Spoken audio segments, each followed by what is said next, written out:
Hello friends, स्वागत है आपका अपने यूट्यूब चैनल लवली स्क्वाड पर। कैसे हैं आप सभी? आशा करती हूँ अच्छे होंगे और अपने एग्ज़ाम की तैयारी खूब मन लगा कर रहे होंगे। कल हम लोगों ने पढ़ा था इमाइल दुर्खीम के बारे में। तो इमाइल दुर्खीम का जीवन परिचय और उनकी प्रमुख पुस्तकों को हम लोग पढ़ चुके हैं। आज हम सब पढ़ेंगे समाज में श्रम विभाजन, यानी कि इमाइल दुर्खीम के श्रम विभाजन के सिद्धांत को पढ़ेंगे। तो आपने अगर हमारे चैनल को सब्सक्राइब नहीं किया है तो सब्सक्राइब कर लीजिएगा, और वीडियो अच्छी लगे तो लाइक शेयर और सब्सक्राइब करना मत भूलिएगा। ओके, तो चलिए स्टार्ट करते हैं। इमाइल दुर्खीम का श्रम विभाजन का सिद्धांत।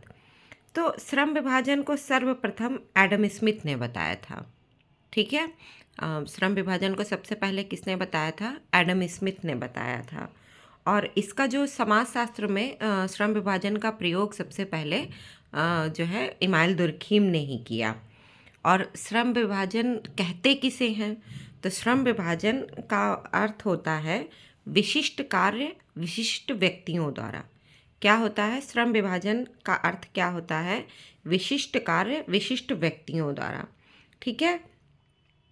और दुर्खीम ने जो है श्रम विभाजन को समाज की प्राकार्यात्मक आवश्यकता बताया। मतलब कि समाज में श्रम विभाजन बहुत ही आवश्यक है। जैसे पुराने समाजों में क्या होता है, आयु के अनुसार, लिंग के अनुसार, लिंग के आधार पर जो है श्रम विभाजन होता था। लेकिन आधुनिक समाज में क्या था? आधुनिक समाज में जटिलतम रूप में श्रम विभाजन होता था, जिससे लोगों के कामों में जो है विशेषीकरण होता था। और विभाजन, जो श्रम विभाजन का जो विभाजन होता था, उसके कारण से जो है समाज में एक दूसरे पर निर्भरता बनी रहती थी और समाज में एकता एकता भी बनी रहती थी। ठीक है, तो देखिए क्या है, मैंने लिखा है यहाँ पर। मैंने अपने नोट्स खुद बनाए हुए हैं बुक्स के हेल्प से। देखिए ये मैंने लिखा है क्या है, समाज में श्रम विभाजन। तो समाज में श्रम विभाजन जो है, सबसे पहले the division of labour in society 1893 में दुर्खीम ने श्रम विभाजन का प्रकारवादी विश्लेषण प्रस्तुत किया। साथ ही यांत्रिक एकता और सावयवी एकता पर इमाइल दुर्खीम ने चर्चा की थी। और क्या है, श्रम विभाजन को व्यवसाय में विभेदीकरण को मानते हैं। देखिए श्रम विभाजन के कारण क्या है। श्रम विभाजन को दुर्खीम ने दो कारण बताए थे। श्रम विभाजन के दो कारण बताए थे इमाइल दुर्खीम ने।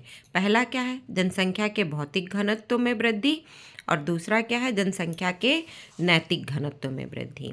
पहला क्या है, जनसंख्या के भौतिक घनत्व में वृद्धि। तो भौतिक घनत्व में वृद्धि का अर्थ क्या होता है? जब जनसंख्या कम होती है तब आवश्यकता कम होती है, और इसीलिए क्या होता है, श्रम विभाजन का अभाव होता है। और सामान्य श्रम विभाजन, लेकिन जब जनसंख्या में वृद्धि होती है तो आवश्यकताओं में वृद्धि, प्रतिस्पर्धा में वृद्धि और विश्लेषीकरण में वृद्धि, और यही विशिष्ट श्रम विभाजन का उदय है। ठीक है, नेक्स्ट है जनसंख्या के नैतिक घनत्व में वृद्धि। तो नैतिक घनत्व में वृद्धि क्या है? बढ़ती आवश्यकताओं को पूरा करने के लिए जो प्रतिस्पर्धा और संघर्ष के स्थान पर सामंजस्य स्थापित किया जाता है और कामों का बंटवारा हो जाता है, उसी को नैतिक जनसंख्या के नैतिक घनत्व में वृद्धि कहते हैं। ठीक है, अब ये देखो श्रम विभाजन के प्रकार हैं, यानी कि श्रम विभाजन के परिणाम क्या है। श्रम विभाजन जो है, समाज में सामाजिक एकता स्थापित होती है। श्रम विभाजन होने से क्या होता है, समाज में सामाजिक एकता स्थापित होती है। और सामाजिक एकता के दो स्वरूप हैं, यांत्रिक एकता और सावयवी एकता।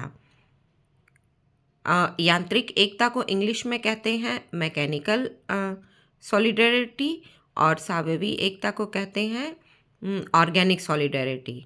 ठीक है, तो इसकी चर्चा किसने की है? इमाइल दुर्खीम ने की है। देखो यांत्रिक एकता जो है, यांत्रिक एकता सरल समाजों में पाई जाती है। तो व्यक्ति और समाज के बीच प्रत्यक्ष और घनिष्ठ संबंध होते हैं। सामूहिक चेतना जो है प्रभावी होता है। इसमें जनमत, परंपरा, धर्म आदि के कारण व्यक्ति यंत्रवत कार्य करता है, इसलिए समाज में एकता पाई जाती है। समरूपता पर आधारित इस एकता को दुर्खीम ने यांत्रिक एकता कहा है।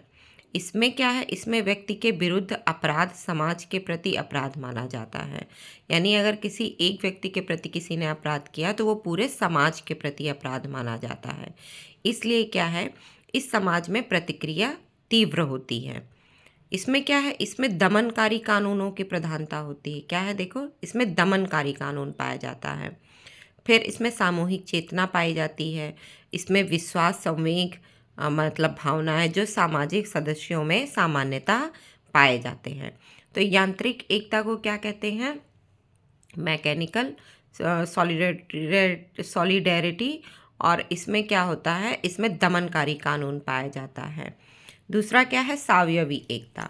सावयवी एकता क्या है, ये औद्योगिक समाजों में पाया जाता है। जैसे जनसंख्या एवं नैतिक घनत्व में वृद्धि से श्रम विभाजन में विशेषीकरण। जनसंख्या एवं नैतिक घनत्व में वृद्धि से श्रम विभाजन में विशेषीकरण, और विशेषीकरण से व्यक्तिवाद में वृद्धि और सामूहिक चेतना में कमी होती है। इससे समाज में क्या होता है, सावयवी एकता, परस्पर निर्भरता स्थापित होती है, और व्यक्ति के महत्व में वृद्धि से प्रतिकारी या क्षतिपूर्ति कानून व्यक्तिगत चेतना पाई जाती है।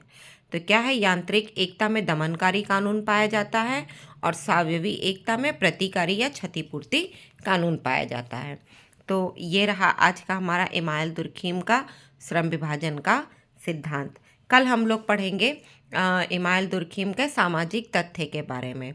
तब तक आप बढ़िया से पढ़ते रहिए, और वीडियो अच्छी लगी तो लाइक ज़रूर कीजिएगा, शेयर ज़रूर कीजिएगा, और हाँ, चैनल को सब्सक्राइब करना बिल्कुल भी मत भूलिएगा। डेली शाम को 7 बजे हमारी वीडियो आएगी यूट्यूब पर। ठीक है, ओके, मिलते हैं आपसे अगले वीडियो में। Okay, tata, bye bye, take care.